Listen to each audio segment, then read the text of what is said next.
이 성대 논술이 문제 유형이 고정되어 있어서 학생들이 조금 쉽게 생각할 수도 있지만 생각보다 그렇게 만만하지는 않아요. 그 이유는 여기는 서울 명륜동에 있는 성균관대학교 캠퍼스야. 뒤에 보이는 건물이 성균관대 중앙도서관 건물이고, 오늘 비가 와서 내가 성대 앞에 되게 좋아하는 떡볶이집이 있거든. 그래서 그걸 먹고 캠퍼스에 올라왔다가 그래도 여러분들한테 온 김에 성대 논술에 대한 얘기를 좀 해줘야겠다 싶어서 이걸 좀 찍어야겠는데 비가 오잖아. 그래서 여기 위에 지붕 보이지? 이 자전거 놓는데 그 지붕 그 밑에 잠깐 서서 카메라를 켰어. 비가 오니까 얼른 얘기하고 들어가야겠다. 이 성대 논술이 문제 유형이 고정되어 있어서 학생들이 조금 쉽게 생각할 수도 있지만 생각보다 그렇게 만만하지는 않아요. 그 이유는 성대 논술 밑에 깔려있는 그 출제 기본 원리들이 있는데 그것을 학생들이 잘 모르고 그냥 짚히는 대로 푸는 경우들이 많아. 그래서 내가 이 성대 논술 밑에 깔려있는 기본적인 원리부터 성대 논술의 특징을 몇 가지 좀 얘기를 해줄게. 내가 지금부터 얘기하는 이 원리는 사실은 성대뿐만 아니라 논술의 기본 원칙이기도 하다. 요거 먼저 잠깐 얘기를 해볼게.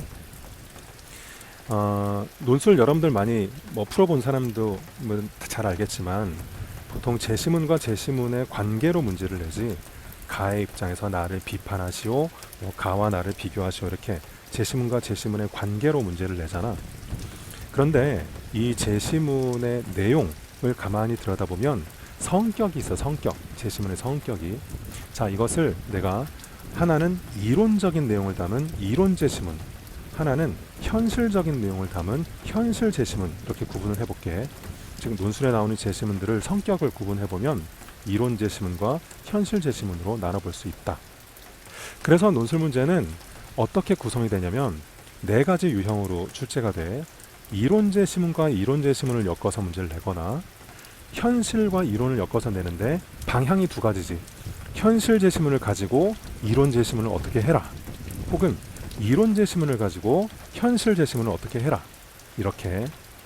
마지막 한 가지는 뭐겠어? 현실 제시문으로 현실 제시문을 어떻게 해라, 이렇게 총 네 가지 유형이 나오겠지. 그런데 이 맨 마지막 네 번째 유형, 현실과 현실을 엮어서 내는 유형은 난이도가 너무 높기 때문에 잘 안 나와. 예전에 경희대나 경희대 인문 같은 데서 조금 활용이 됐었는데 잘 나오지는 않는 편이야. 그래서 이 앞에 말한 그 세 가지가 더 자주 나오지. 이론, 현실 이론, 이론 현실, 이렇게. 이 성균관대 논술은 이 세 가지를 다 담고 있어요. 1번 문제가 이론으로 이론을 보는 유형, 2번 문제가 현실로 이론을 보는 유형, 3번 문제가 이론으로 현실을 보는 유형, 이렇게 되어 있거든. 하나씩 한번 설명을 해볼게. 자, 이론과 이론을 묶어서 낸다는 것은 이런 거야. 어떤 주장이나 어떤 입장들을 보여주는 제시문들이 있겠지. 걔네들을 이제 쭉 보여주고 이 두 가지의 관계를 묻지.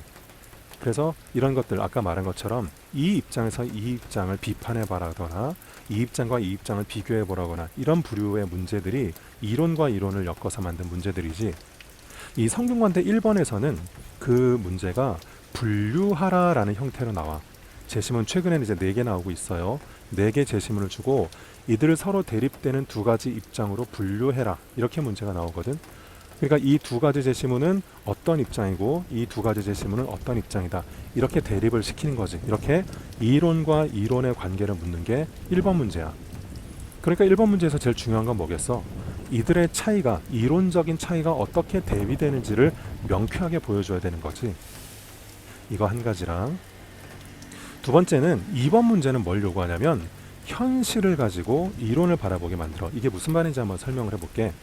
자, 이론이라는 것은 원래 하늘에서 뚝 떨어진 게 아니지.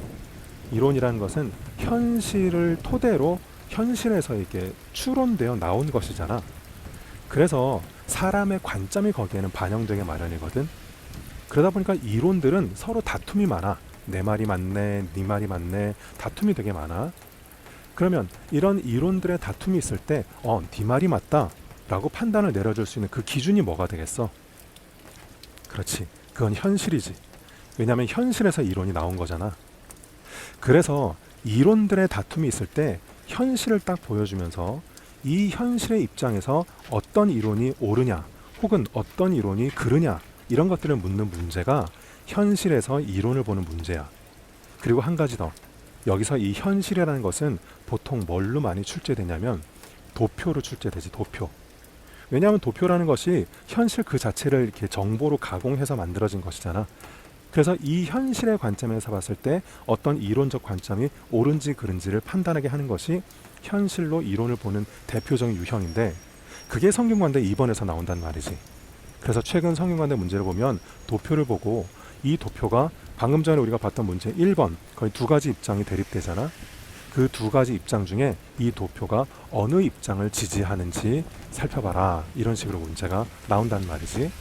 이게 현실로 이론을 보는 문제야. 그러니까 이런 문제를 볼 때는 이 취지를 안다면 이 현실에 나타내는 정보를 꼼꼼하게 잘 활용해야겠지. 듬성듬성 보지 말고 여기에 나타나 있는 이런 현실적인 특성이 이러한 입장을 지지한다, 그런 논리를 좀 세밀하게 살펴줄 필요가 있단 말이야. 마지막으로 이제 3번 문제를 생각하자. 3번은 뭐였냐면 아까 말한 것처럼 이론으로 현실을 보는 유형이다. 이론으로 현실을 본다는 것은 이런 거야. 자, 여러분 생각해봐. 이론은 일종의 현실을 바라보는, 이 세상을 바라보는 안경 같은 거야.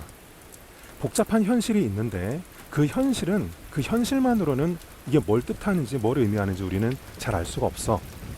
그럴 때 이론이라는 안경을 딱 쓰고 현실을 보면 아, 이 현실이 어떤 것이구나 라는 것을 우리는 알게 되지.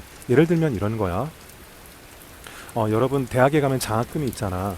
장학금을 이 성적순으로 줄 수도 있고 아니면 가정 형편을 보고 줄 수도 있겠지.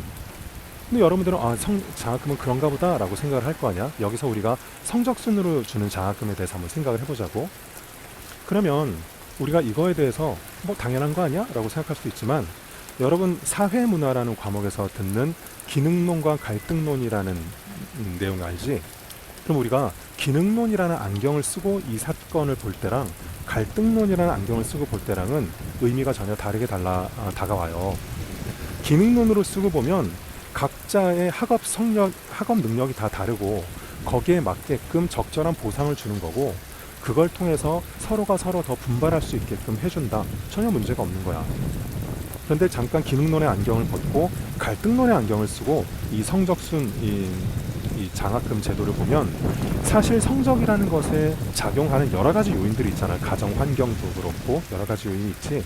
근데 그런 것들을 전혀 고려하지 않고 오직 능력주의적으로 장학금을 지불하는 것은 타당하지 않다. 오히려 사회적인 격차를 더욱 심화시킨다. 이런 식으로 보게 될 거란 말이야. 그러니까 우리가 이론으로 현실을 본다는 건 바로 이런 거야. 현실 자체는 그 자체로서 아무 말을 하지 않지만 그것이 갖는 의미를 파악하기 위해서 우리는 이론의 안경을 쓰고 이론의 도움을 받는다. 그래서 3번, 성균관대 3번 문제에서는 이론으로서 현실을 보게 하는 문제가 나와요. 실제 현실 문제를 하나 줘. 현실적인 문제를 주고 아까 우리가 봤던 문제 1의 관점에서 이 문제에 대해서 어떻게 보느냐, 이 문제에서 너는 어떤 선택을 하겠느냐, 이런 걸 물어본단 말이야. 뭐 예를 들면 2024년도 인문 1교시 문제였을 거야. 거기 보면 그 이론적인 1번에서 나타나는 이론적인 대립이 의무론과 결과론, 공리주의 그 입장의 대립이었거든. 그런데 그 3번 문제에 가면 이런 상황을 줘요. 그러니까 당신은 지금 서울역에 있는데 부산에 있는 자선 행사에 지금 가는 중인데, 자선 행사에 가서 뭔가 좀 사업을 해서 사람들을 도우려고 하는 거지. 근데 지금 갑자기 표를 다 잃어버렸어. 어쩔 줄 모르고 있는데 지갑을 주웠단 말이야. 그럼 그 지갑에 보니까 현금이 들어있는데 이 현금을 가지고 표를 끊어서 부산에 갈 거냐 안 갈 거냐, 이거를 이제 문제 1의 그 두 입장, 의무론 또는 그 결과론의 입장을 가지고 너의 어떤 생각을 얘기해봐라, 이런 식으로 나오거든. 전형적인 이론을 가지고 현실을 보는 문제, 이렇게 출제된단 말이지.